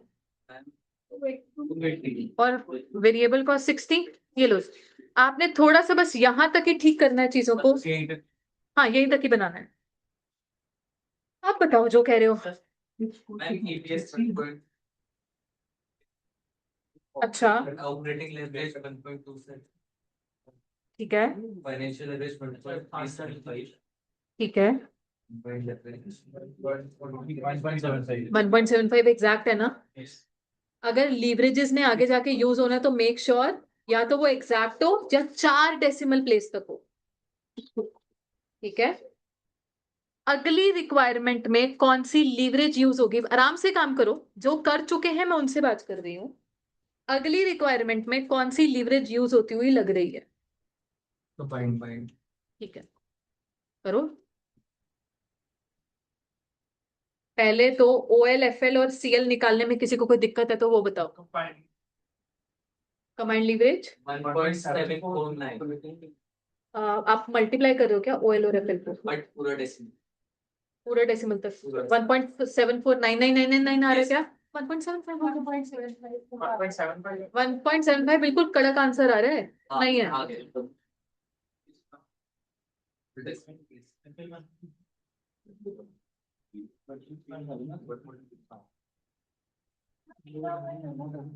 OL contribution upon EBIT 280 upon 220 करके देखो।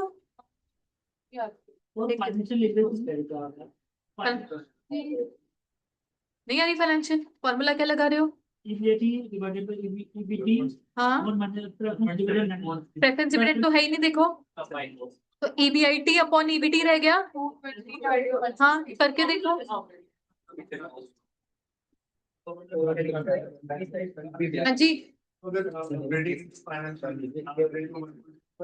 1.75 ही आंसर। हाँ जी पहली रिक्वायरमेंट में किसी को कोई दिक्कत? आपने मुझे पहली रिक्वायरमेंट जब सॉल्व की तो ईपीएस कितना बताया था? 1.3। ये भी आ गया सबके पास। अब सेकेंड रिक्वायरमेंट पर मूव करते हैं, चलिए।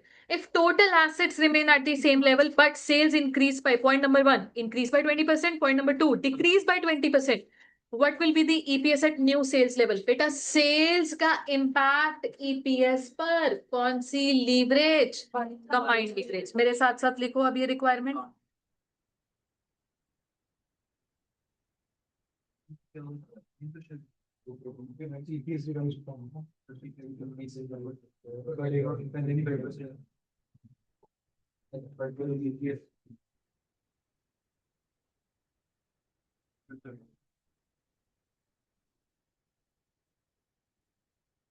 अच्छा दोनों सब रिक्वायरमेंट में सेल्स 20% से चेंज हो रही है। तो अभी तक मैं ना वर्ड कॉमन बेसिस पर चेंज ही यूज कर रही हूँ, अभी मैं इंक्रीज डिक्रीज पर आ नहीं रही। मैंने इतना एस्टैब्लिश किया that percentage change in EPS is 35%। फिर आप सब रिक्वायरमेंट 1 में बोलो if sales increase by 20% EPS increases by 35%, hence revised EPS is 1.755.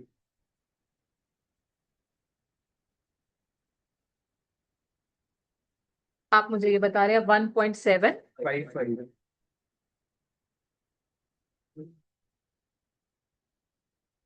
ऐसे ही second requirement if sales decrease by 20%, 0.845.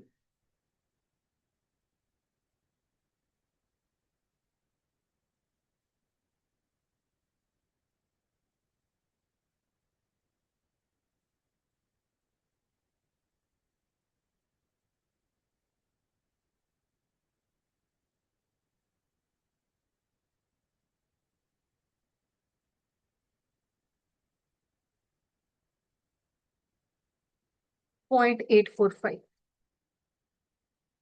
लीजिए किसी को अब कोई दिक्कत कोई परेशानी?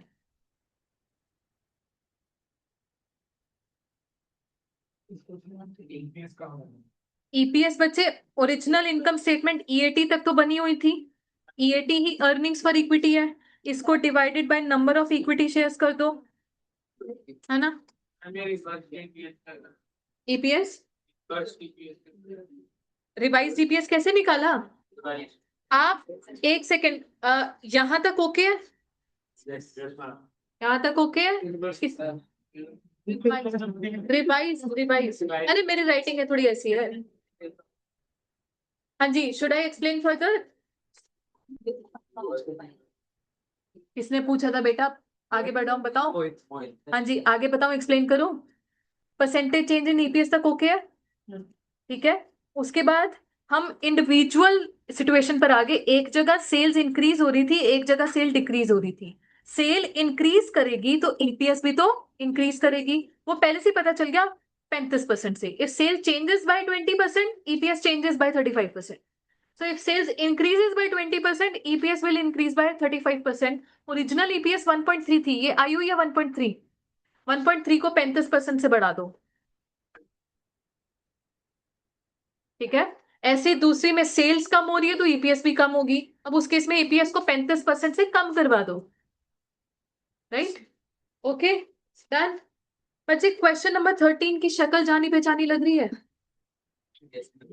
हाँ तो अगर जानी पहचानी लग रही है तो मतलब क्या हो गया, ये समझदार है।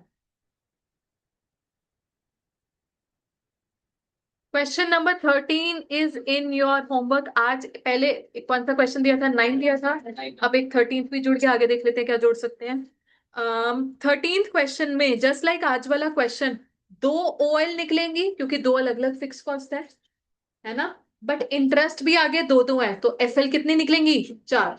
और बेटा करके देख लेना, सीएल भी 4 ही हुई। करके देख लेना, सीएलबी 4 ही होगी। इनकम स्टेटमेंट जैसे आज तोड़ तोड़ के बनाई थी, पहले सेल से लेकर ईबीआईटी तक, फिर ईबीआईटी से लेकर ईबीटी तक, 4 ईबीटी निकलेंगे, मतलब 4 कंबाइंड लीवरेजेस निकलने वाली है। ये घर पर सॉल्व कर लेना।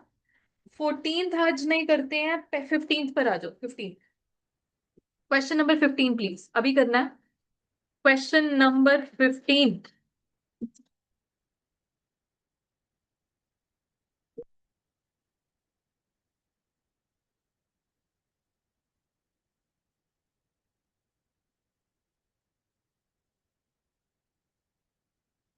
हाँ जी, calculate from the following information, calculate percentage change in EPS if sale increases by 10% and fixed operating cost is given to you. उसके अलावा आपको गिवन है ईबीआईटी एंड ईबीटी। चलो जी, काम शुरू करो। आप सोचो लीवरेज कौन सी एप्लीकेबल है। कमांड कमांड लीवरेज निकालने के लिए मुझे क्या क्या चाहिए वो आपके देख लो, सारा कुछ आपके सामने है। जो मन में आ रहा है, जो वर्कआउट कर सकते हो कर लो।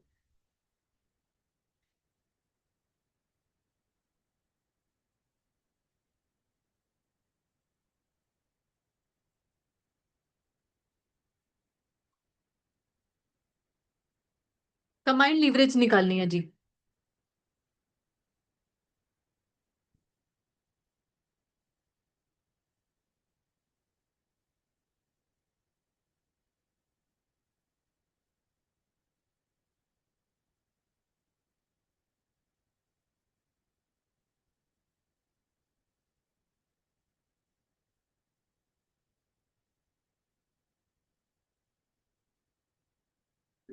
Ma'am 2.25 combined.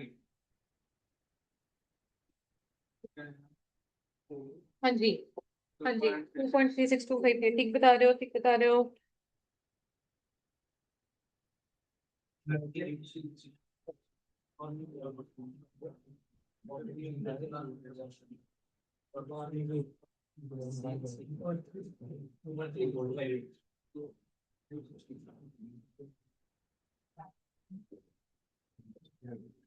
काम कैसे कर सकते हो, भले ही फुल फ्लेजेड इनकम स्टेटमेंट अगर नहीं भी बनाओगे, ऐसे भी कर सकते हो। ओएलएफएल, ये डायरेक्टली कंबाइंड लीवरेज का फॉर्मूला भी लगा पाओगे, देखना जरा कैसे। आपके पास ईबीआईटी गिवन है, कहना इसे ईबीआईटी में मैं फिक्स्ड ऑपरेटिंग कॉस्ट जोड़ दूं तो कंट्रीब्यूशन आ जाएगी। तो you all agree with this? Contribution में से फिक्स कॉस्ट माइनस करते हो तो ईबीआईटी आता है। तो कैन वी से contribution is EBIT plus fix cost, है ना? आपके पास ईबीआईटी गिवन है और फिक्स कॉस्ट गिवन है।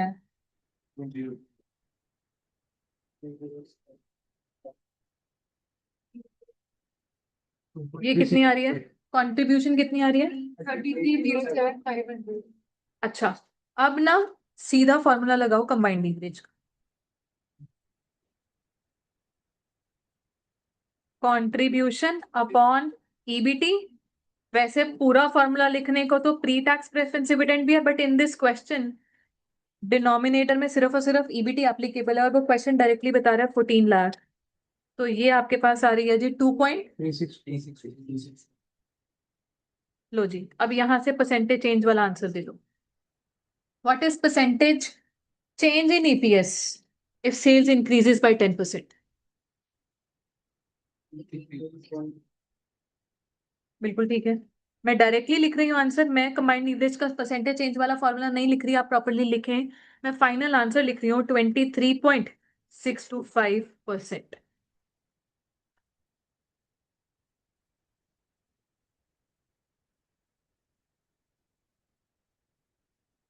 Percentage change in EPS, final answer आ गया जी। क्वेश्चन नंबर 16 सिमिलर है, होमवर्क में मार्क कर ले सभी बच्चे। क्वेश्चन नंबर 17 पर आएंगे, आज के लिए आखिरी क्वेश्चन है क्वेश्चन नंबर 17। क्वेश्चन नंबर 17 करने के बाद होमवर्क में क्वेश्चन नंबर 18 भी ले जाना।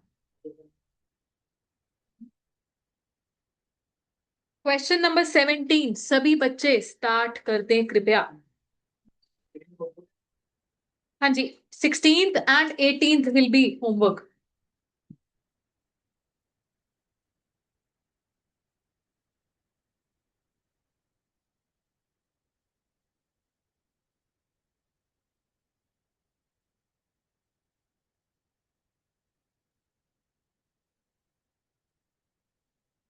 इसका ये oil.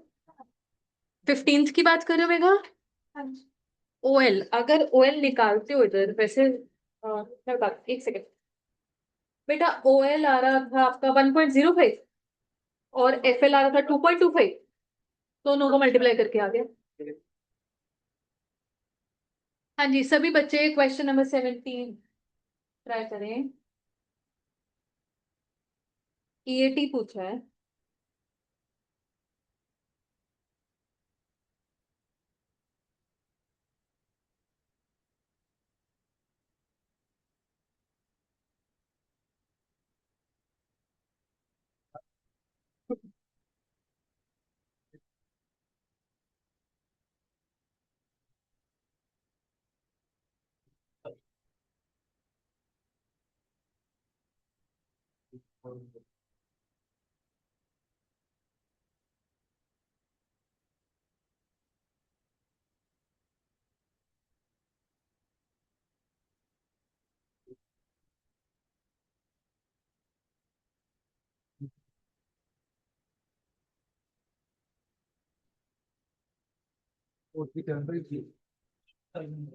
मैं चेक करती हूँ।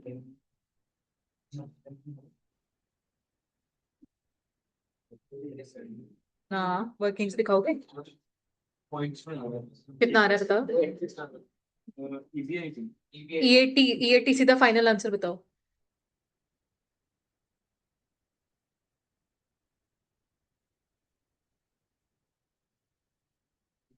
47.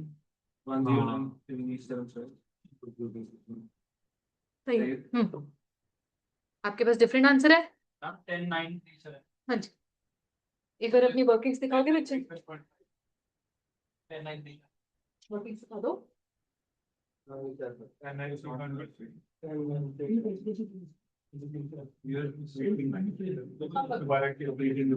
कैलकुलेटर भी कर लो।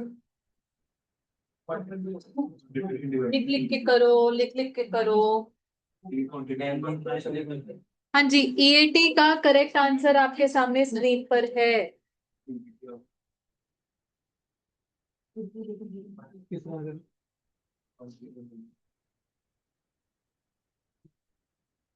आप में से कुछ बच्चे ये काम कर रहे हो कि देखो कंट्रीब्यूशन तो अवेलेबल है ना, तो ओएल यूज करके ईबीआईटी निकाल लिया, फिर कंबाइंड लीवरेज यूज करके।